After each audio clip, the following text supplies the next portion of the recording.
right, welcome in everybody. How are you? This is Welcome to Thursday. I hope you're doing well. Today I want to talk a little bit about Mars going direct. We have a lot going on next week. We're going to have all of our planets going direct. That's going to go on for a longer time than normal this year, so I'll do a special video about that. But today I just want to talk about Mars, okay? Mars going direct, and Mars is about taking action, right? So Mars has been in Gemini in retrograde since October. And over the past few months, if you have been doing the work of getting your plans figured out, or if you have been trying to understand where you're going next, or what's the thing I need to do, Mars teaches us about discipline. It teaches us about putting in the time and effort. And now that it's going direct today, you can finally put those plans into action. So if you've spent the last few months trying to figure out what your next steps are, and you have a plan, it's time to put it into practice. Next week, we have, like I said, we have Uranus going direct, and we have Mercury going direct. Everything is direct by the 22nd of January, so things will really start to move forward. So let's check in with the messages about what's going on regarding that energy. And I like Mars in retrograde, actually, because especially in Gemini is the energy of communication, and Mars in retrograde kind of teaches us when to speak and when not to speak. So if you've had some serious arguments over the last few months, or if you've had some kind of struggles in communication, that's why. Because Mars in retrograde is like anything could explode in any moment, and they can be damaging. They can be really damaging to relationships. So we need to learn when to speak and when to hold our tongue. Pick your battles, okay? So two things over the course of this last couple of months. Have you learned anything about picking your battles? Have you learned about when to speak and when not to speak? Have you learned about, okay, I have this plan I want to put into action. When can I get that done? Now's the time, okay? Now is the hour. Bloom where you're planeted. It's like musical chairs. When Mars goes indirect, I'm just getting this image of musical chairs, so that wherever you have sat down, the music is stopping. The music stopped. You're sitting down. It likely stopped before October, and now the music is going to start again. So where have you been? Where have you been? Find your star family in this cosmic game of hide and seek. Some of you have focused on spiritual ascension. Some of you have focused on your twin flame journey. Some of you have focused on your 3D expression. There's been a lot of earth energy that we've been dealing with. Enter one step forward, one step onward. All right, that's this one foot in front of the other, please. Let's do it. Let's do it. While I'm shuffling for this, today we start our mastering your birth chart. So birth chart mastery. If you want to know how that might impact you, Mars moving forward in Gemini, today's a great time to talk about that in our mentorship group. So if you want to join, jump on Mastering Your Birth Chart. There's a link below. Also, Pathfinder's happening today at noon. It's a great place for Q&A, asking about what's going on with the energies. And so I love our Pathfinder group, and our Birth Chart Mastery group is sure to be awesome. I haven't met you yet, but I can't wait. Eight of Wands underneath. This is all about communication. All right. This is about making yourself clear.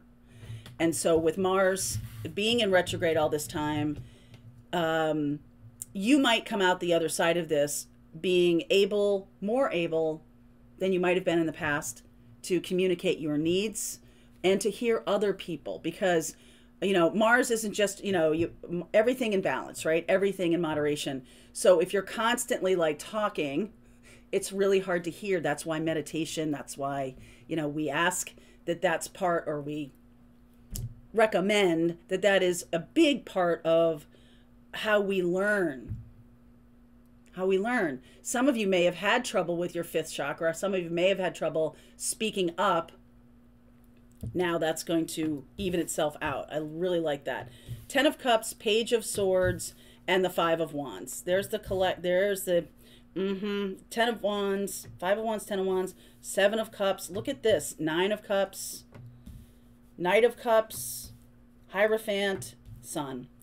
Mars is also, Mars in our chart, in a feminine chart, feminine energy chart, is about, you know, Mars and Venus, right? Mars is about the masculine energy. And that's why it is about taking some kind of action.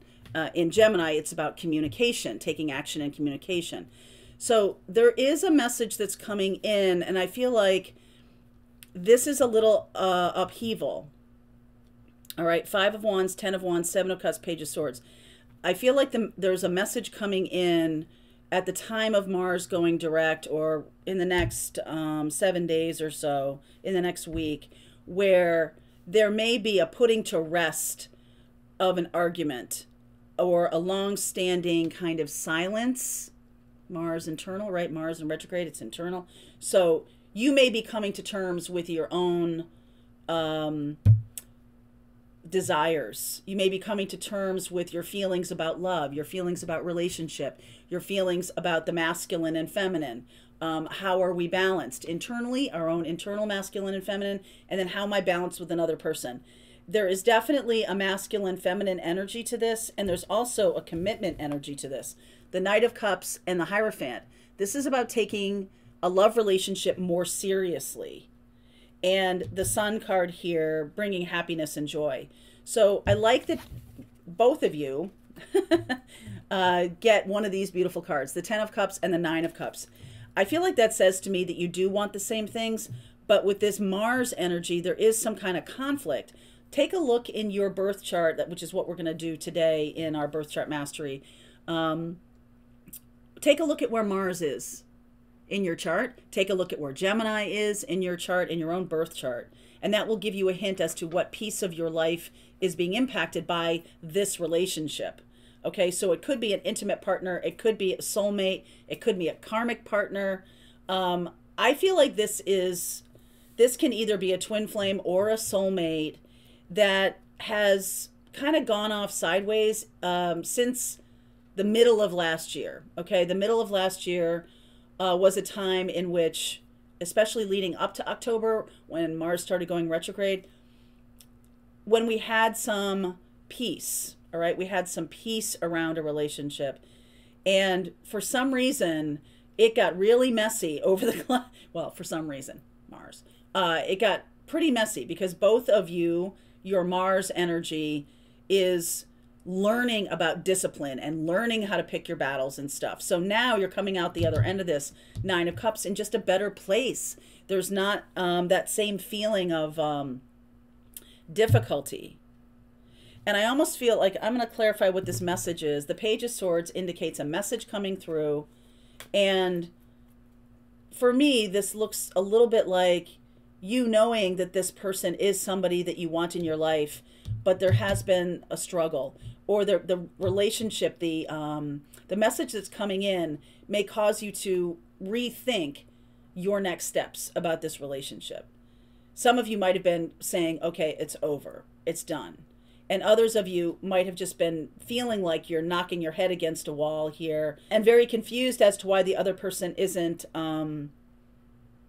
showing up in the relationship or isn't willing to communicate at all. That feels loud to me. All right, so let me clarify what this message is that's coming through. The Page of Swords,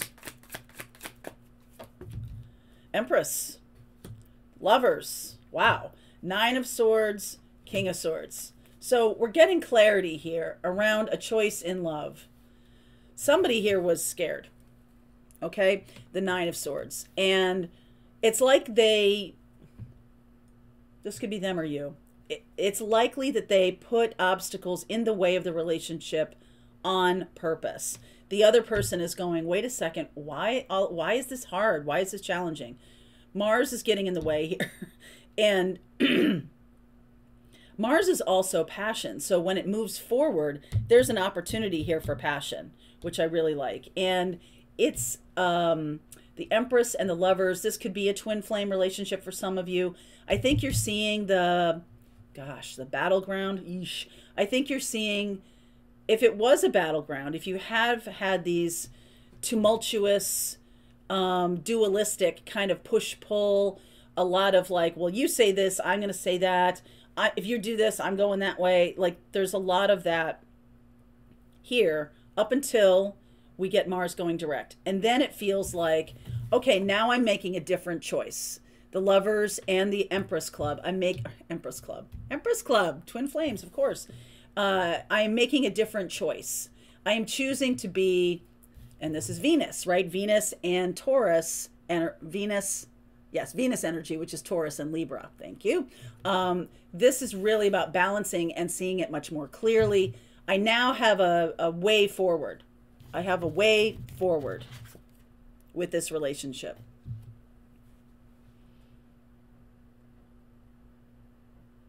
I almost feel like some of you are going to feel like, here we go again.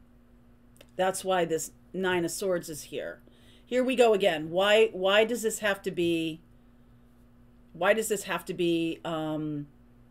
fraught with little landmines?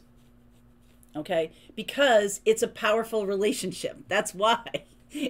Relationships that are consistently stable are not the kind of relationships I'm talking about here. I feel like this is either a twin flame or a very, very powerful soulmate. And I do love this Ten of Cups. I'm not going to lose sight of that. But there's a battle here. The Five of Wands and the Ten of Wands and the Seven of Cups. This is a misunderstanding. All right, that's Seven of Cups. I feel like you had a misunderstanding. Five of Cups, Queen of Swords, yes. Page of Cups, and the Eight of Swords. So we definitely have to clear our mindset about this relationship. I feel like we turn our back on the old chapter. The old chapter is done. We now have Mars going forward. There's a beautiful energy here of clarity and a little bit of apology, a little bit of, Queen of Swords is putting her hand out there saying, yes, I'm open to it. But we have to change our minds about a few things. The Eight of Swords. So this Mars energy is like bursting through it. I love, love, love that. We are going in a good direction here. And what's in the middle here is a clarity around some misunderstanding. Okay. And I feel like this is big enough. This person is important enough in your life that it's worth working out. It's not like you might have walked away from this person, but Spirit is bringing you back together. Mars going direct is the energy of that masculine passion. So Mars going direct can indicate a powerful union for twin flames, powerful connection for soulmate and soulmate families. This is definitely, to me, this is a love relationship, and this is something that's about to not boil over, but definitely heat up. Okay? So I'm going to continue on. I'll pull cards for each individual zodiac sign just to see how Mars is going to impact you. And then if you want to learn about your birth chart and where Mars is and where Gemini is and how to figure out how things impact you, you can click on my birth chart mastery in the description box. The link for the rest of this reading is below. Okay, Pathfinders? Let's keep going. All right, I hope you enjoyed that video. If it was helpful to you, please consider liking this video and sharing it with anybody who might have a need for similar kind of information. And if you like this video, check out these videos.